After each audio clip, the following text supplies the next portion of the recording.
What's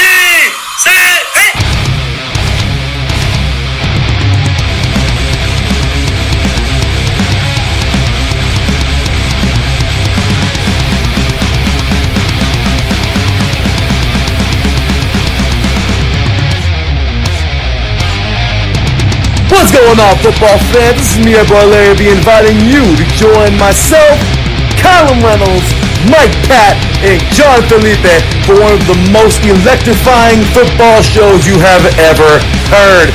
3 and Out, right here at IE Sports Radio. Recap of the week before, a preview of what's to come, and of course, 3 hardcore head-to-head prime-time face-offs each week. You don't want to miss it.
What is going on, IE Sports Radio fans? It's your boy, the SoCal Saint, back at it again with another new edition of the IE Elite Wrestling Show, your direct feed for all that is professional wrestling on the only network that is your direct feed for all that is sports, IE Sports Radio. If you're listening live on the Spreaker, welcome, welcome, welcome.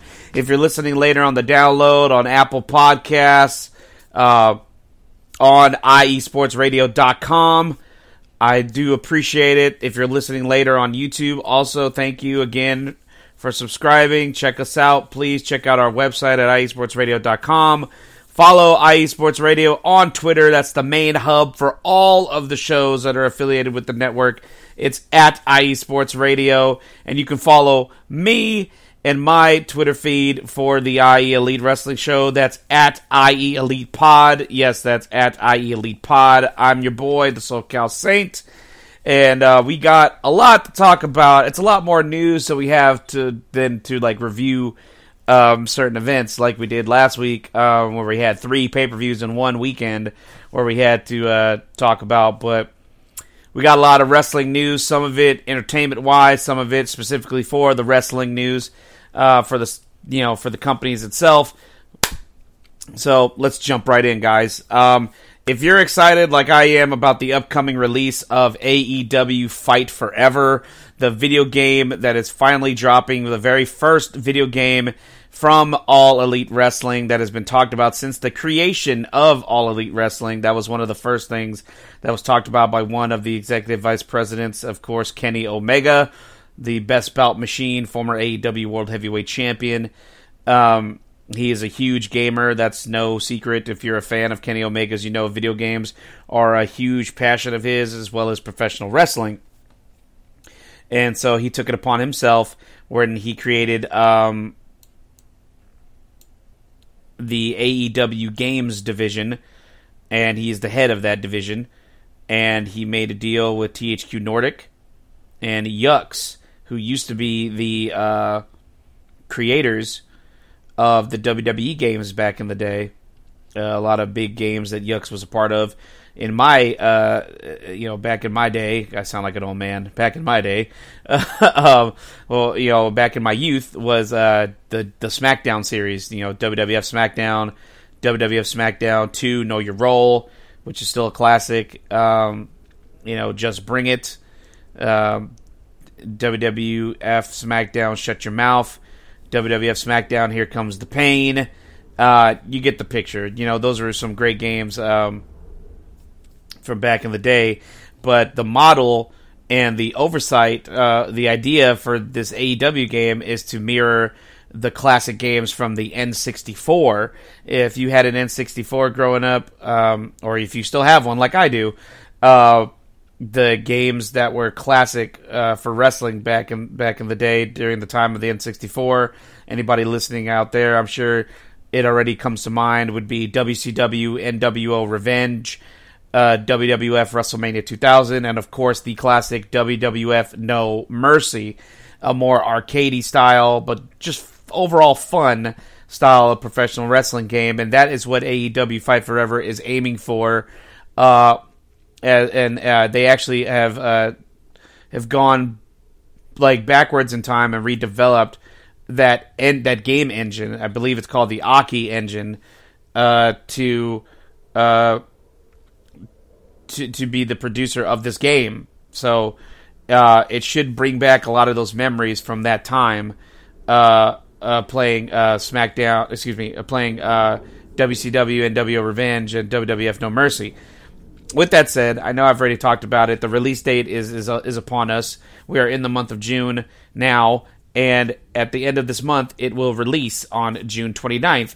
If you were just picking up the standard edition, because this week AEW announced the AEW Fight Forever Elite Edition. The Elite Edition will actually come out, if you pre-order that, will actually come out one day prior to the official release date, so you can actually have early access to the video game itself on June 28th. And it's a lot cheaper than the WWE 2K23's, like, Deluxe and Icon Edition, since they always have some sort of, crazy edition that always comes out with it. I'm probably going to pick it up myself. I've already pre-ordered it, but I might just up the ante and just push that pre-order towards the Elite Edition, because it's only $79.99 on all platforms. That's PC, Xbox, PS5, and PS4, and Nintendo Switch. And with the Elite Edition, when you pre-order it, you get Matt Hardy as one of your pre-order bonuses, and it's not just Matt Hardy, it's Broken Matt. Yes! Wonderful! Delete! Delete! Delete!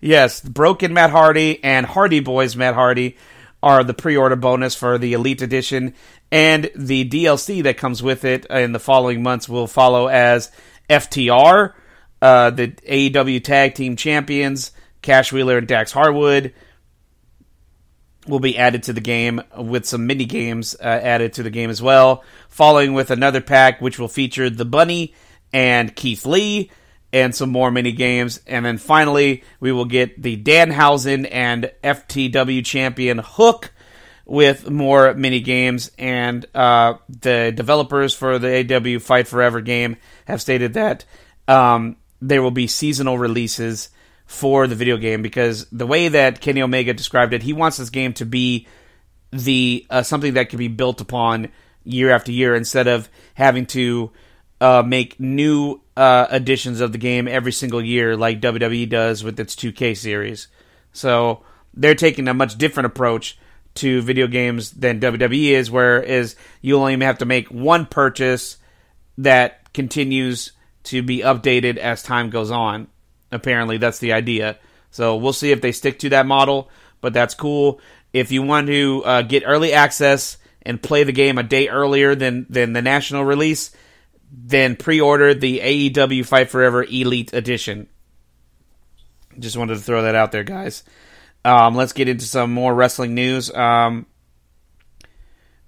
continue with some AEW. Oh, yeah, let's move into the movies. I know you fans of professional wrestling are also fans of movies as well. I mean, who isn't? I don't know anybody who doesn't like movies. And 3 of the biggest actors in the world now. Yep, excuse me. That's some sound editing on my phone. I do apologize. 3 of some of the biggest stars in Hollywood came from the world of professional wrestling. Currently is, of course, Dave Bautista, John Cena, and, of course, Dwayne "The Rock" Johnson. I noted that Dwayne "The Rock" Johnson, I believe I talked about this on the last episode I had of my show, that Dwayne Johnson is back in the Fast and the Furious series, and he is actually coming back for a spin-off. He will be starring in his own film. It is not a sequel to the Hobbs and Shaw spin-off that we got a few years back. This is actually going to be just a solo film for his character of Agent Hobbs. The Rock will appear in the Fast 10, or I guess Fast... can you consider that still a part of 10?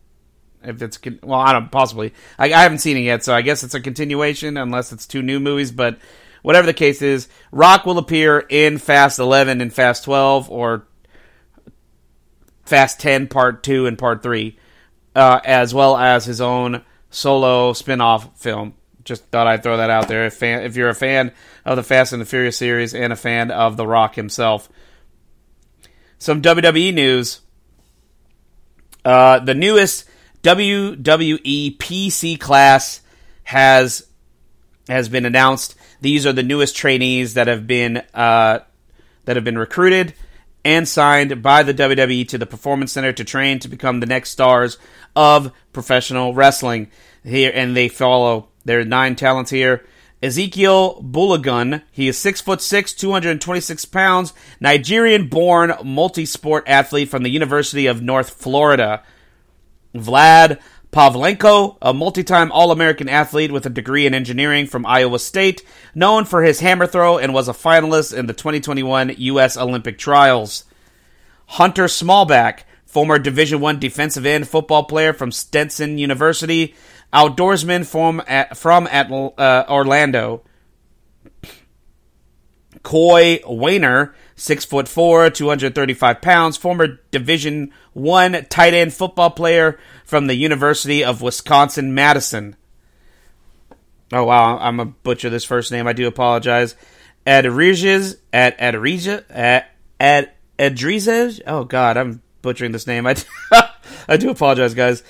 Adrizes Hughes Murray, a former state champion wrestler and 3-time team captain linebacker football player for Oregon State before signing with the NFL's Los Angeles Rams, is now going to be trying his luck in the world of professional wrestling. Kevin Robertson, a former Division I defensive lineman football player from Temple University. Melanie Brzezinski, singer, actress, boxer, bodybuilder, CrossFit athlete with a black belt in karate from the University of Tampa. Tylin Register, professional rodeo champion, former Division I track and field athlete from Jacksonville State University. And finally, Alexis Gray, sprinter, represented the Bahamas national team before going to Texas A&M University. That is the newest class at the Performance Center, signed by the WWE. That's awesome. Great to hear. A lot of potential there. A lot of great athletes. This is what WWE is doing now. You know, a lot. I heard Triple H talking about this on ESPN a while back, and in other Avenue streams and podcasts. That the WWE is taking a different focus, where they're trying to attract athletes that aren't necessarily heading to the pros or have been there and are looking for something different. That if, you know, they made it to the pros, it wasn't what they thought it would be, and now they're looking for another avenue to stay, you know, athletic and to stay in that competitive nature. And I feel like this is a great way in for a lot of athletes who, you know, there's not like a professional track and field team, or, you know, that, like, you know, once you get to the Olympics, if you make it, you make it. If you don't, I mean, what do you do after that? This is your avenue to stay in a competitive sport. I know it's, you know, for most people it's not quote unquote a sport, but you catch my drift. You know what I'm saying? So that's really awesome to see the newest class of the WWE's Performance Center. That's really great to hear. I just want to take a quick second to shout out all the people in the chat room. What is going on, guys? Shout out to Taryn Rodriguez. Shout out to Marcus LeGreat. I hope I said your name, Los Great. I'm sorry if I pronounced your name wrong, man. I apologize. And shout out to the head honcho, Larry B. What is going on, guys? Thank you for showing up and listening to the IE Elite Wrestling Show. I really do appreciate it.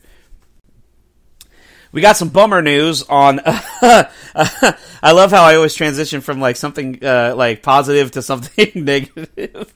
Oh man, that makes me laugh. Braun Strowman. Braun Strowman is actually going to be out for a year. I know I talked about Braun Strowman dealing with an injury, which I thought was just a concussion, but I guess when he went for like his standard checkup with WWE doctors, they found that he actually required neck fusion surgery. So he is actually going to be out for an entire year. Braun Strowman just recently had surgery on his, I believe it was his I think it was the C4 and C5 vertebrae have been fused together, and he is going to be out for the foreseeable future, at least a year. This is the same surgery that Stone Cold Steve Austin had, Lita has had, Edge has had. A lot of superstars have had this surgery in the past. And just add Braun Strowman to the list. And, for people who still want to gripe that professional wrestling is fake, when you're sitting in a hospital bed with your neck in a brace after having fusion surgery, your two vertebrae are fused together, there is nothing fake about that, okay? So let's just put that to bed right now. So, well wishes to Braun Strowman. Hopefully he has a speedy recovery, a quick recovery. He's back in the ring, healthier and better than ever.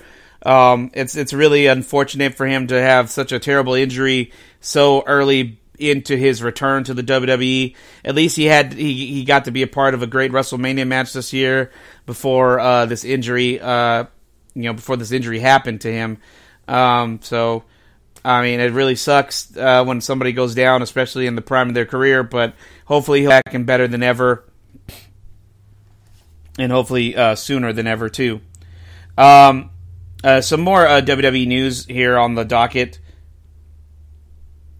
The WWE has actually made a deal with the streaming service Twitch. Yes, so WWE and Twitch have come to an agreement, a multi-year agreement, for WWE superstars. Here we go. WWE today, that actually was announced yesterday, announced a multi-year partnership with Twitch that will see the return of the official WWE channel and popular WWE Superstar channels featuring live and exclusive content. In addition to the launch of the channel, WWE will debut today a companion sidecast to Monday Night Raw, which happened last night, bringing the WWE Universe behind the scenes and closer to the in-ring action. The weekly viewing experience will be led by a rotating cast of hosts and will regularly feature appearances by WWE superstars, unique and exclusive content such as backstage interviews and more. Viewers can stream the sidecast live every Monday beginning at 8 p.m. Eastern Standard Time via www.twitch.tv/WWE or on the Twitch app. Additionally, the official WWE channel will be the home of other live productions and will serve as an alternate live streaming feed for all of WWE's premium live event press conferences. So that's awesome. So another platform for the WWE to spread the word of the WWE, so to speak, I guess, So they are now officially a part of Twitch, which is awesome to hear if you're a Twitcher. I don't really subscribe to Twitch. I don't really stream on Twitch. I don't really have it. Honestly, I really don't. Most of the time, I thought Twitch was just for people to stream like gaming. I thought it was mostly just like live gaming streams, but I guess Twitch could be used for pretty much anything. So, I mean, that's cool to see. That's really awesome to hear. This coming Friday, it was announced on last week's SmackDown, we will have more qualifying matches for this year's women's and men's Money in the Bank ladder matches. This Friday, we will see Butch from the Brawling Brutes take on Baron Corbin for a spot in the ladder match. Mustafa Ali will take on one of the leaders of the LWO, Santos Escobar, in a qualifying match. And we're also going to get from Damage Control, Bailey taking on from the OC, Michin Mia Yim. And Shotzi will go one-on-one with the other member of Damage Control, Io Sky, for spots in the women's Money in the Bank ladder match. In these matches, we actually have two former winners of the Money in the Bank ladder match. Bailey is a former winner of the women's Money in the Bank ladder match, and Baron Corbin is a former winner of the briefcase on the men's side. So that's what you have looking forward to this Friday. And if you watched Monday night yesterday, Raw, you would have seen the wise man himself, Paul Heyman, make an appearance where he discussed that this coming Friday, Jey Uso of the Usos will have to make his decision. Will he side with his brother, Jimmy, or will Jey, quote-unquote, fall in line with the tribal chief, Solo Sikoa, and remain with the bloodline? That is what's going to happen this Friday, and if that's any indication, that could be another ratings winner for WWE, because if you haven't looked into it, this past Friday on SmackDown had one of the highest ratings WWE has had in quite some time. It ended up with a 2.6 rating, which is, I mean, for wrestling nowadays, that's actually really, really high. And the final segment of the night, which was the 1,000 day celebration of Roman Reigns, where he was presented with a brand new championship. No more having to carry two titles. Roman has a new official WWE Undisputed Universal Championship title belt, a single championship belt representing the two titles, his lineage mixed together. And that's it.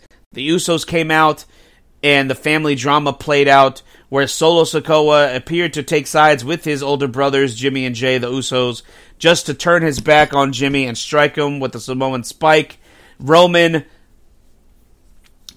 still the tribal chief, still influencing his younger cousin Solo, and it puts Jey in a rock and a hard place pretty much between this siding with his cousin or staying faithful and loyal to his brother Jimmy. And that segment alone brought in over 3 million viewers live on SmackDown last Friday night on Fox, one of the biggest rated segments in WWE in a long time, which shows you that this Bloodline storyline isn't dead in the water yet. A lot of people are saying it's over now. No, it's not. Not when it's bringing in numbers like that. It certainly is not. So congratulations to WWE on that, because that was awesome. I was at work on Friday, and I was watching that on the TVs we have in at the call center. So that was really cool to witness live. Man, it was. I was like, my jaw was dropping. You know what I mean? Watching that, it was great TV, man. Very great. We're gonna move on to some AEW news now, and this is actually about CM Punk, who is set to make his return here in just a couple weeks at the Saturday Night Collision debut. And this is what is going on so far. Take this with a grain of salt here. This comes from a source was at Fightful Select, or Fightful.com. These are the creative pitches for CM Punk and his return to AEW. Yes, Marcus, it is the best thing in WWE in a while, for sure. I agree. He's talking about the Bloodline thing we were just talking about. I just saw that pop up in the chat room. I just wanted to shout out that, yeah, for sure, I agree that this is the most compelling, story that they've told in quite some time, for sure. Moving on back to the CM Punk story. Here we go. So CM Punk is headed back to All Elite Wrestling, being out of the company for 9 months. Dealing with a tricep injury. Not only that, because of the Brawl Out fiasco that took place after All Out, his last appearance in the company, where it just broke down into just a lot of dumb fighting between him and the Elite, Kenny Omega and the Young Bucks. Apparently, Nick got hit in the face with a chair. Kenny Omega got bit by Ace Steel, like he punched Matt Jack. I mean, it was a crazy. It was a crazy backstage fight that apparently happened. Not wrestling fight. I mean, like an actual fight. And so This is what happened. Immediately after All Out, there were numerous wrestlers that were said that they would have left the company if Punk was back. Most of those were tied to his words at the scrum. Excuse me. I hate the way they call that. The media scrum. The press conference. Okay, it's a press conference. Excuse me. As opposed to the brawl itself, of which we've heard that Punk would apologize for the former. Since it became abundantly clear that Punk was coming back, we haven't heard that there are any walkouts planned. Things have absolutely cooled off. AEW is taking measures to make sure as much as talent that do have issues with Punk, or other talent for that matter, are kept separately as a part of the brand split, because apparently there will be a soft brand split in AEW. I mean, hell, they have enough fucking wrestlers under contract. They could do their own brand split too, just like WWE. So now there will be a Dynamite roster, and there should be a Collision roster, and that's what's going to eventually happen once Collision debuts on June 17th. One of the ways that this deal came together was Ace Steel being brought back to the company after he was let go because of the incident. While most that we spoke to felt like this situation would not have blown up as much if Ace Steel wasn't involved, there were numerous sources who said that Steel's skill set was underestimated by many they've seen online. Steel was seen as a valuable member of the AEW team prior to Brawl Out, as a creative mind and a coach. Originally, we were told there were heavy pitches for Chris Jericho to work with CM Punk, but we haven't heard anything new on that front for quite some time. Fightful also reported that Samoa Joe versus CM Punk was planned at one point, but we have heard that was still in the works. Unknown if that's the direction that they're going to be going with, though, when Punk returns. However, of late, word is that CM Punk has taken a liking to the work of one Switchblade Jay White, and that he could be an early opponent or program for CM Punk along with Bullet Club Gold. We're told that despite it was largely assumed that CM Punk's return would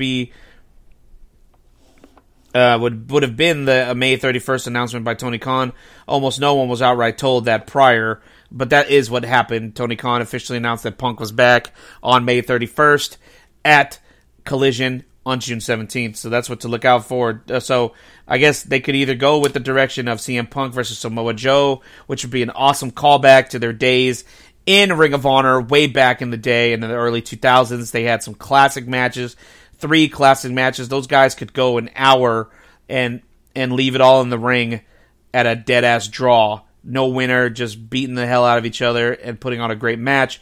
Do I think they could do that now at their age? That remains to be seen, but I would like to see Samoa Joe and CM Punk get another round in an AEW ring. I am also intrigued at the prospect of seeing Chris Jericho and CM Punk, I guess, one more time. They had a decent enough feud back in WWE, so it would be cool to, I guess, to see that again, so to speak. I'm not really the biggest Jericho guy anymore, because I feel like Jericho's just a big jackass. I mean, and I don't mean that in wrestling terms, I mean like just in general, like as a person, I feel like he's just a gigantic jackass. But I would like to see CM Punk go against Jay White. Jay White is young, he's hungry, he's a former IWGP heavyweight champion, I believe 2 or 3 times in his career in New Japan. I remember when seeing him really early on in his career in Ring of Honor, when he was on excursion to Ring of Honor from New Japan, and then when he returned, he came back as the Switchblade. He grew some facial hair, like he totally like reshaped his whole persona, and he is probably one of the better in-ring athletes in the world of professional wrestling today, and I believe him and Punk could have a very good match. I would like to see that. During a recent Ring of Honor taping at Universal Studios Florida, or Orlando, Tony Khan introduced new Ring of Honor board of directors. Jerry Lynn, former ECW World Champion, former Ring of Honor World Champion Jerry Lynn, and Stokely Hathaway are now been named the Ring of Honor board of directors. They will have matchmaking and ruling authority that can only be overruled by Tony Khan himself. So that is actually really cool to hear. Jerry Lynn and Stokely Hathaway now having a office position for Ring of Honor. Hopefully this gives Ring of Honor some sort of direction and not just be an out-of-nowhere third brand that kind of almost seems like an afterthought for AEW. And back to Fightful Select. According to them, Andrade El Idolo was at the May 10th tapings of AEW Dynamite. He was also at the Dynamite at May 17th to film the backstage segment for AEW Collision. And he is stated to be making his return to the ring very soon, possibly as a part of Collision as well. But I've also heard that his contract with the company is coming up very shortly too. So who knows if Andrade is going to re-sign or if he's going to jump ship back to WWE so he could be with his wife Charlotte and under the tutelage of Triple H once again. I would like to see Andrade return to WWE personally because I feel like I know a lot of people were like he was wasted in WWE. I feel like he had a better shot there than he did in AEW because once he got here, he really hasn't done much at all of anything, honestly. Half the time I forgot he was even there because that's Tony's MO with these WWE guys that he keeps signing.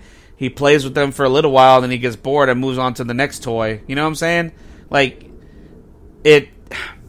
it's I could go on and on about how I feel, how some of the talent that Tony has signed away from WWE has been treated since they got to AEW. And it's definitely not the best booking choices, for certain. That's the nicest way I can put it. But I would like to see Andrade leave the company. I think he should. It would benefit him, I believe, more so than to remain with the company. Go back to WWE and maybe be aligned with the LWO. You know what I mean? Be a part of the Latino World Order. That would be something cool. It would realign him back with Zelina Vega because she used to be his manager in WWE. So that would be cool. Or maybe do something with Charlotte because it's like the worst kept secret in the world that Charlotte and him are married. So why not just embrace that? It would be a different avenue for Charlotte. Maybe give her a bit of a character change, which is probably much needed. Because she's been the same for her whole damn career in the company. You know what I mean? Give her something new to do.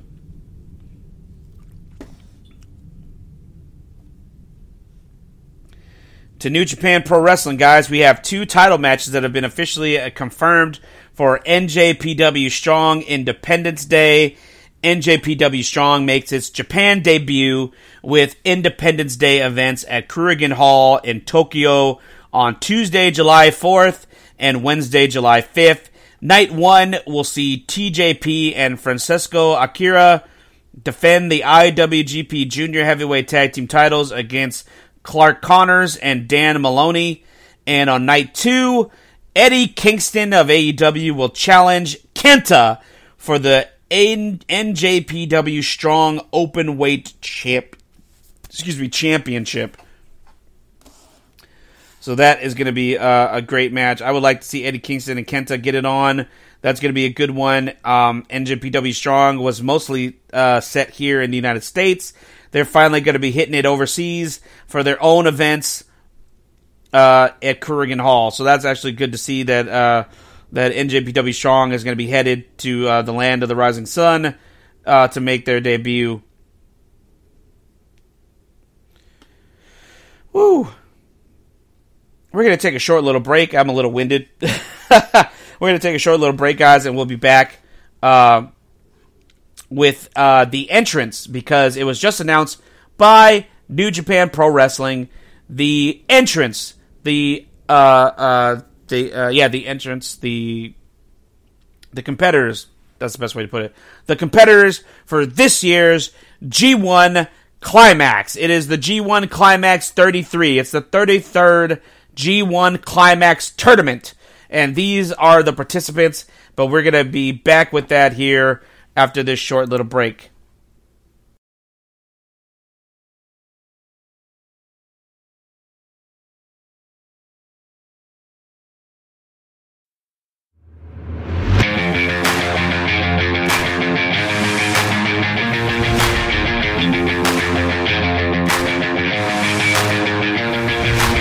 What's happening, sports fans? Are you a fan of Southern California sports? Are you looking for a show hotter than a hot summer day in California? Then look no further than the SoCal Supreme Sports Show, where I talk about all things Southern California sports. That's right, all sports teams from Southern California. From the hard-hitting tackles of the NFL, to the killer crossovers and big three-pointers of the NBA and WNBA, to the grand slams of the MLB, to the bone-chilling goals of the NHL, and to the booming kicks of the MLS. The SoCal Supreme Sports Show has it all for you. Oh, and let us not forget about the college sports as well. So join me, Taryn Rodriguez, every week here on IE Sports Radio, your direct feed for all that is sports.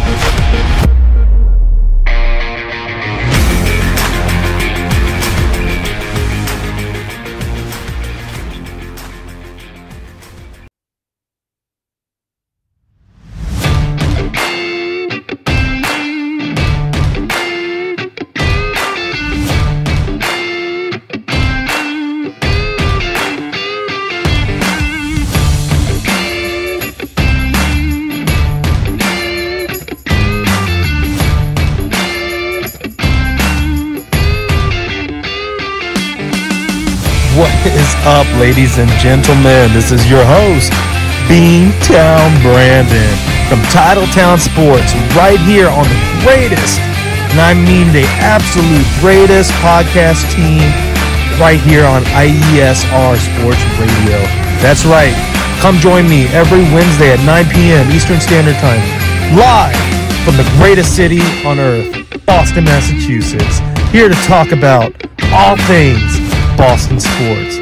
That is right, baby. We get in to talk about some Boston Red Sox, Boston Celtics, Boston Bruins, New England Revolutions, Boston College Eagles, and of course, your host's favorite team of all, the New England Patriots, baby. Woo!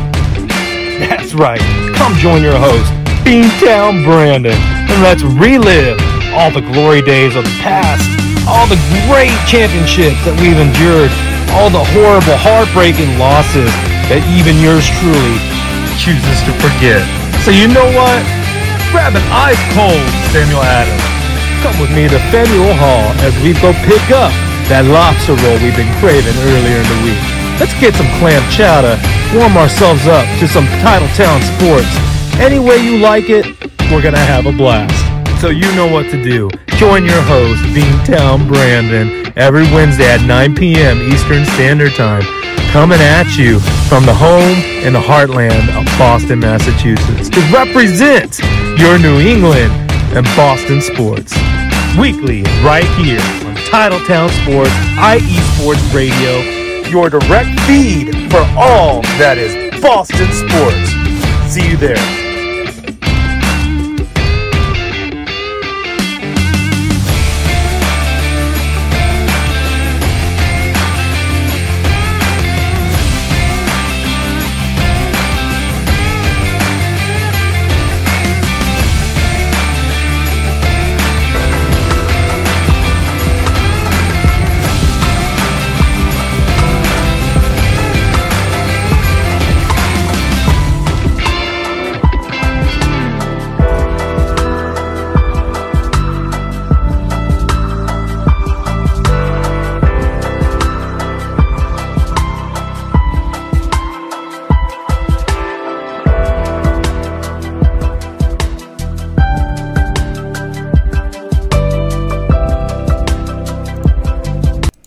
What's going on, guys? It's just boy, the SoCal Saint. If you're just tuning in live, I do appreciate it. If you've been listening, thank you.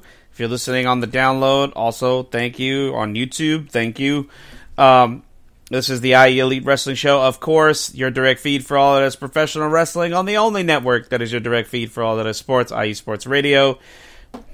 We talked about a lot of stuff before getting into this. I wanted to get into this because it's a huge lineup for the G1 Climax 33. It is the 33rd G1 Climax tournament. This is the tournament that decides who will face the IWGP Heavyweight Champion of the World, at the biggest show in New Japan's calendar every year at the beginning of the year, Wrestle Kingdom. That's right. And that's going to be starting here soon. They haven't put a start date yet. It's going to be going for over 1 month. It's going to be starting in Sapporo, Japan, moving to Ryogoku in mid-August. And this is the full lineup for every entrant in the New Japan G1 Climax tournament. Making his debut this year in the tournament from Pro Wrestling Noah, Kyoto Kiyomaya. Also making his debut into this year's tournament, Yota Tsuja. Another debut entrant, Mikey Nichols. Another debut entrant, Shane Haste. Another debut entrant, Alex Coughlin. Another debut entrant, Gabriel Kidd. In his second tournament overall, Aaron Haraney. This man is entering his third tournament overall, and he is the current RPW British Heavyweight Champion, Great O'Khan. Making his fifth appearance in the tournament, Jeff Cobb. Making his third consecutive appearance, Bullet Club member Chase Owens. Making his eighth appearance overall, Bullet Club member Evil. Another debut entrant, Ren Narita. Making his second entrant into the tournament, El Phantasmo. Making his first ever G1 Climax tournament debut, AEW's Eddie Kingston. This is going to be the fifth year for this entrant. He is the current KOPW 2023 title holder at the time of this writing. He is Tai Chi. In his seventh consecutive tournament overall, the current NJPW World Television Champion, Zack Sabre Jr. Making his fifth tournament debut, the current NJPW Strong Heavyweight Champion, Kenta. Making his 17th consecutive entrant, his 18th overall, Toru Yano. Making his 7th entry into the tournament, his 4th consecutive, Yoshihashi. This man is making his 16th entrant, his 16th consecutive entrant into the tournament, and he was the winner of the 2008 tournament, Hiroki Goto. Making his debut into the G1 Climax tournament this year, Hikuleo. Making his second entrant into the tournament, his first in 2 years, Tanga Loa. Making his 6th entrant into the tournament, his 3rd consecutive, Tama Tonga. Making his 11th entrance and consecutive overall, 1/3 of the current never open weight 6-man tag team champions, Tomohiro Ishii. Making his 5th entrant and 5th consecutive, Shingo Takagi. Making his first entrant into the tournament, Shada Umano. Making his 2nd overall, his 2nd consecutive, the current never open weight champion at the time of this writing and leader of the Bullet Club, David Finlay. Making his 22nd entrant, his 22nd consecutive overall, he is the 2007, 2015, 2018 winner and 1/3 of the never openweight 6-man tag team champions, the ace of New Japan Pro Wrestling, Hiroshi Tanahashi. Making his 4th entrant into the tournament, his 2nd consecutive, Will Ospreay. Excuse me. Making his 14th entrant, his 14th consecutive overall. He was the 2014 and 2017 winner of the tournament, Tetsuya Naito. Making his 12th entrant and 12th consecutive entrant, he is the 2012, 2014, 2021, and 2022 winner of the tournament, and 1/3 of the never openweight 6-man tag team champions, Kazuchika Okada. And finally, the last entrant, making his 8th entrance and 8th appearance into the tournament, he is the current IWGP World Heavyweight Champion, Sanada. And those are all the tournament entrants of the G1 Climax. The G1 Climax, for those who don't understand or know, the G1 Climax tournament works as a round-robin tournament. They are separated into sections, like there's a Group A and Group B. They compete in matches. In between the matches, they also compete in tag team matches with each other, just randomly put together. The person with the most points, most victories at the end of the tournament will go to the finals from both groups, where the winner of that match will be the winner of the G1 Climax and face the IWGP Heavyweight Champion for the title at Wrestle Kingdom. But if the champion, who is also entered into the tournament, wins, there is no challenger for Wrestle Kingdom, and a challenger will be determined at a later date. So that is how the G1 Climax tournament works. So a lot of big stars, a lot of newbies entered into this year's tournament, but a lot of veterans of the tournament itself are also a part of the tournament this year. That's going to be something wild to watch. The G1 Climax is always one of the best things that New Japan does. They've been doing it for 33 years, so that's going to be really great to see when that starts. Speaking of New Japan Pro Wrestling, and going back to AEW, of course, we have the upcoming pay-per-view, which is called The Forbidden Door. AEW New Japan present Forbidden Door. It's going to be live Sunday, June 25th, 2023, from the Scotiabank Arena in Toronto, Ontario, Canada. And we actually have the first 2 official matches announced. Due to his victory over Lance Archer in the finals of the United States title contender tournament, Will Ospreay will challenge the IWGP United States Heavyweight Champion, the Best Bout Machine, the former AEW World Heavyweight Champion, Kenny Omega! I had to put a little, bit of, what's his name, Justin Roberts into that, the announcer for AEW.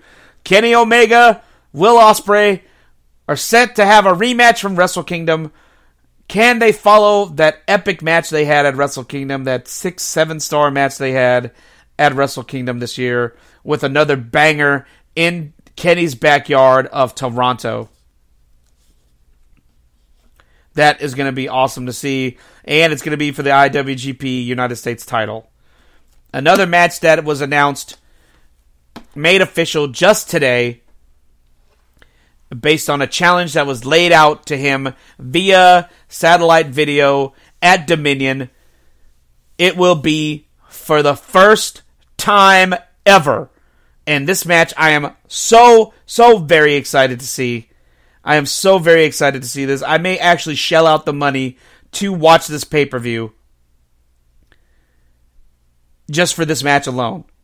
It will be former Ring of Honor World Heavyweight Champion, former WWE Champion, former World Heavyweight Champion, one of the greatest living wrestlers of the world today, Bryan Danielson, will go one-on-one for the very first time ever.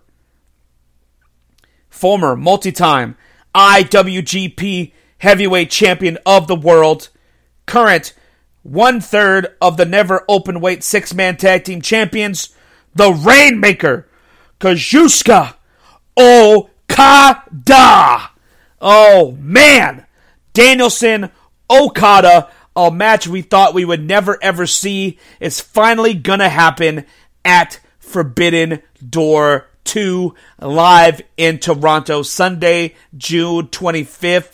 You can sell this pay-per-view on this match alone.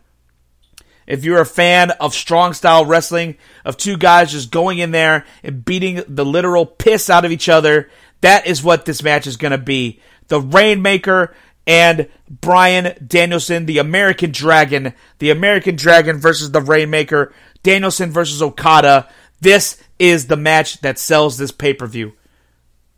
I know a lot of people are excited to see Ospreay and Omega one more time. I am as well. But this is the match that sells that pay-per-view.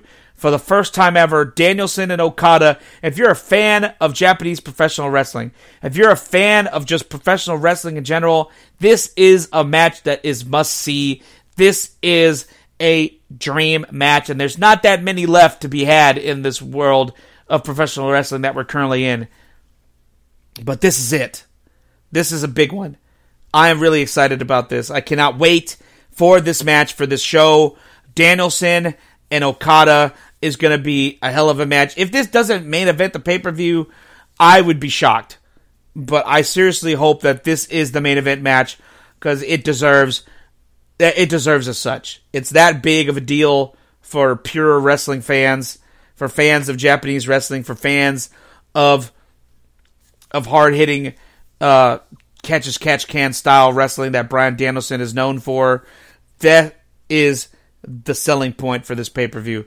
I am so excited for this show, for Danielson and Okada to go one-on-one for the first time ever. It's going to be fantastic. We're going to take another short little break, guys, and we'll finish the day out with the current card for WWE's Money in the Bank, which will be coming to you live July 1st, 2023, Saturday, July 1st, 2023, from the O2 Arena in London, England. We'll be back, guys. Stay tuned.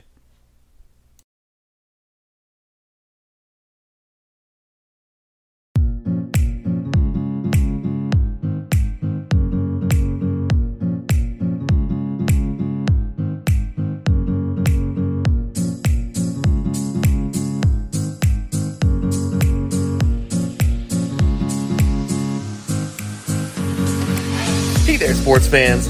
Are you looking for a sports show that maybe isn't 100% about sports? Then you might want to check out the Sports Couple Perspectives right here on IE Sports Radio, your direct feed for all that is sports. Most sports shows cover only scores and stats, and while we're not opposed to that, we dig a little deeper into sports issues and some of the hottest topics in athletics. In addition to sports, we take a journey through my neck of the woods, pop culture, with movie reviews of both sports and non-sports films. Speaking of pop culture, make sure to participate in our game nights, where we quiz each other on our specialties, and you, the listeners, can win IE Sports Radio apparel. We always have a great time learning more about each other's worlds, one show at a time. So join us each week on the Sports Couple Perspectives, right here on IE Sports Radio, your direct feed for all that is sports.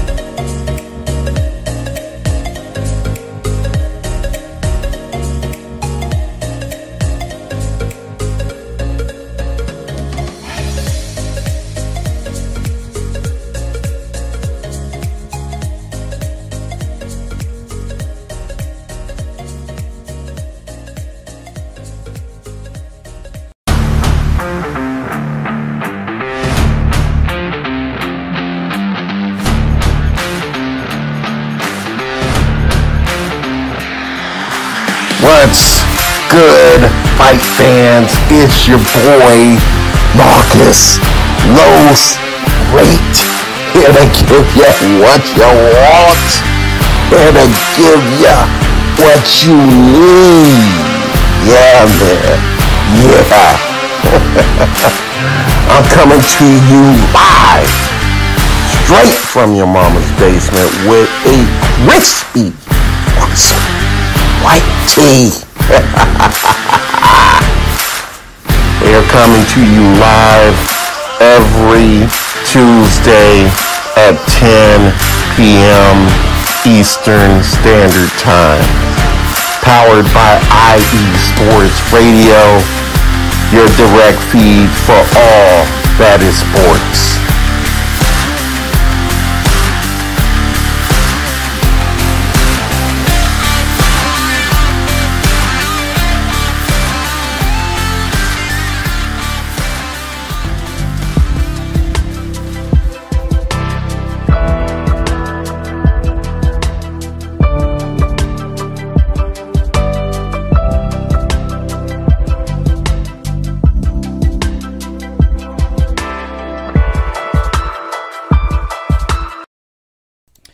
What's up, guys? We're at the end of the show. It's your boy, the SoCal Saint. This has been an awesome time talking with you of all the upcoming stuff going on here in the world of professional wrestling, especially with New Japan Pro Wrestling. If you just announced my monumental announcement